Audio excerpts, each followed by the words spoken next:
Hey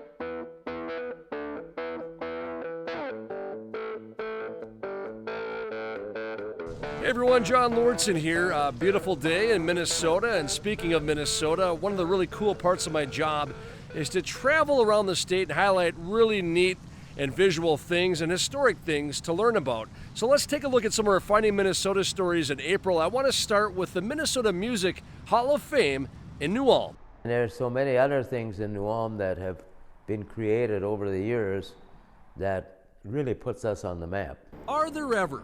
From Herman the German on the hill to the Glockenspiel downtown. The city loves to celebrate its mystique and its musicians. Old-time German bands playing for the street dances and our festivals, and that's how we started.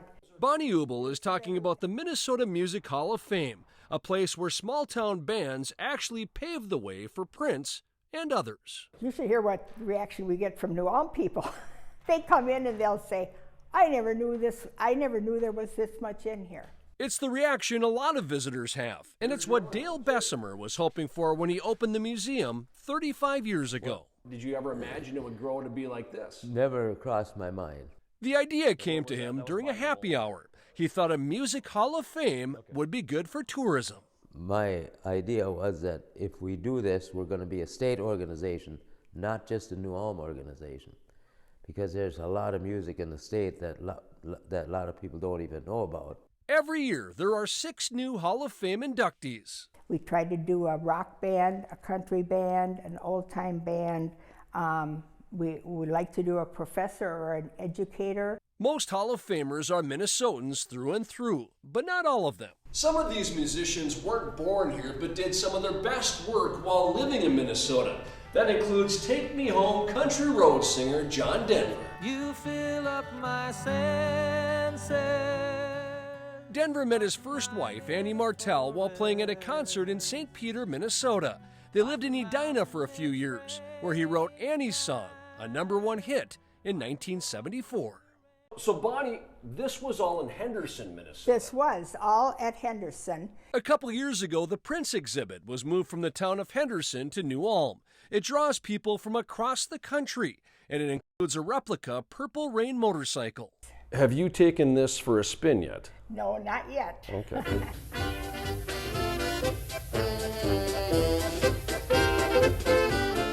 To have a Music Hall of Fame in a German town means a good chunk of your inductees are polka bands. 1, 2. Some, like Harold Loffelmacher, even appeared on the Lawrence Welk Show back in the day. Did you ever listen to the 6 Fat Dutchmen? Oh yeah. Harold was on a show one time, and somebody asked him, where do you get all the concertina players from? Oh, in New Ulm, there are a dime a dozen. Which is why the city is perfect for this. In what other town can you find polka and Prince in one spot? I'm hoping for everybody when they come through that they're going to walk out of here and say, wow, I didn't know that about that artist, and wow, what good music. Never knew it existed. The museum is open Thursday through Saturday, April through November. Now on to Fergus Falls, where we visited an attraction centered around a man-made disaster. A springtime stroll in Otter Tail County. It can take you to a variety of places. That includes a mud-soaked path on the east side of Fergus Falls, where you'll see both natural beauty and man-made failures. There's still debris, there's still pilings in the water. Nothing was ever cleared out. Chris Schulke is talking about the old City Light Dam. Built in 1908, it was once a major source of power until it crumbled without warning. The city dam washed out less than a year after it was built. The collapse happened during the early morning hours of September 24th, 1909. That's when the lights began to flicker and the powerhouse began to shake. One of the workers who escaped later told the reporter that just as they scrambled to safety, the dam collapsed right into the river.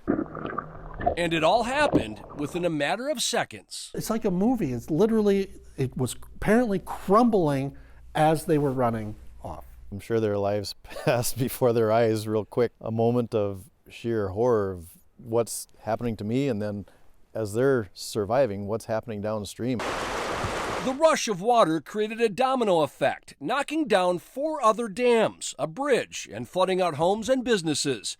It was the first recorded flood in city history, and it was man-made. The cause was never entirely known, but it was likely due to an engineering error. The dam was built over a natural spring, which weakened the foundation. It was a big controversy. There were lawsuits that took place afterwards. 115 years later, the area has been turned into a park with a very fitting name. The tons upon tons of concrete were never removed due to money and logistics. Now it's the river that owns the ruins. As the years went by, they just kind of was left there, and then literally became quite a mecca for hikers, for kayakers, for canoeists.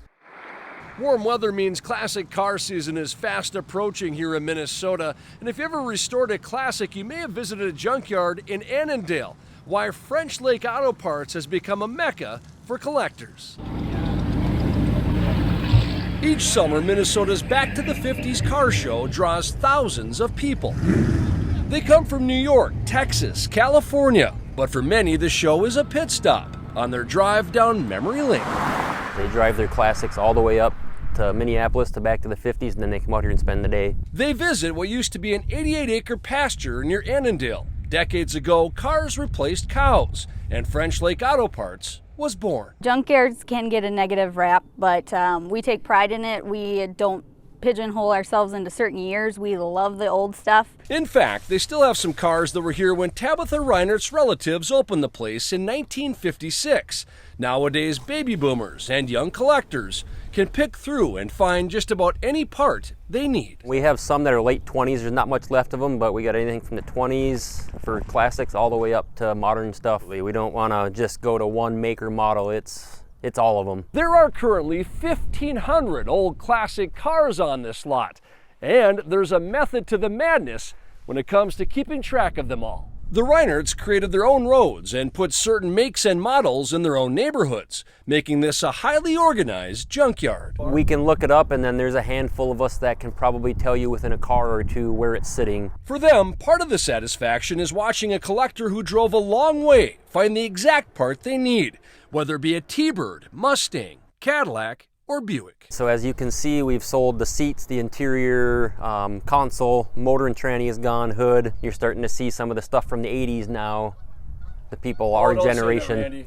Don't say that. 80s are classics? Where does that leave me? There's groups calling them classics. Times have certainly changed, and the Reinerts continue to change with them.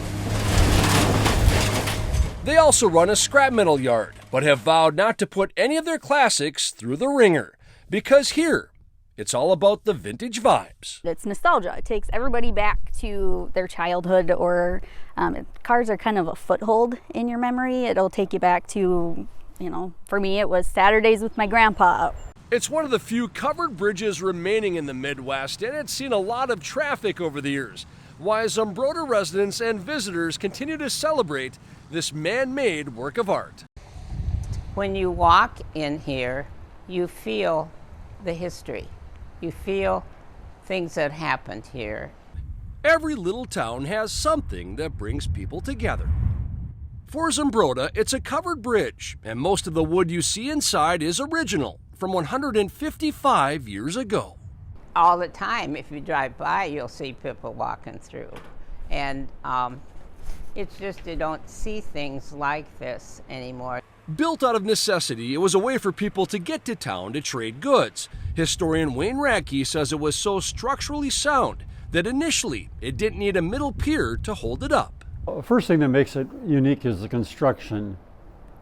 And it's a style of construction called town lattice. It's a maze of intricate design that just does a great job of distributing the weight.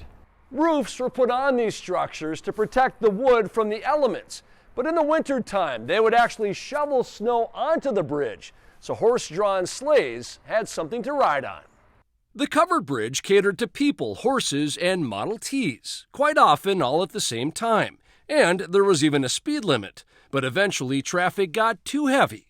As usual, then the question came at that time, what do you do with it? Even though bridges aren't supposed to move, this one did 4 different times over the years, before finally settling down 100 yards from its original location. At one point, the fairgrounds were its home, but not everyone was on board with that move. The people in the town who did not support that deal were called jackdaws.